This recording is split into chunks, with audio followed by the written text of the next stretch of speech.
Okay, so you're thinking about buying a second home and whether you can rent it out when you're not using it to help offset the cost of owning it or even make a little extra cash on the side. And if you do that, a lot of people wonder, can I rent it myself or do I need to hire a professional? So if you're thinking about going it alone, there are a few things that I think are important to think about. The first is it may be cheaper to do it on your own, but it's not free. You will pay to advertise on various sites such as Verbo.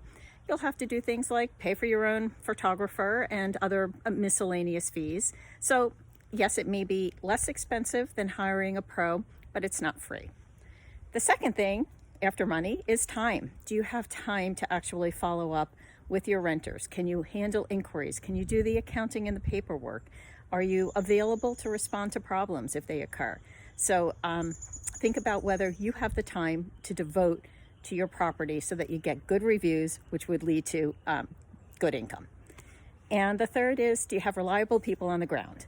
It's critical that you have great cleaning people in particular, because they have to get into your property, get it cleaned out in a matter of hours and ready for the next renters to come in. So you've got to have really reliable people on the ground. And also assorted contractors. If a pipe goes in the middle of the night, you have plumbers that can come and get there and take care of it for you. So if you feel like you have the resources and you have the time and you'd like to save a little bit of money, it is something to investigate. And one more note about saving money. You may save money doing it yourself in terms of the expenses that you would have paid to a property manager, but that doesn't necessarily mean you're going to make more money. One thing that professional managers do is they know how to look at the market and how to properly price your home so that you get the maximum income for the particular time of year and based on demand in the marketplace. Many of them have sophisticated software that you may not be able to replicate.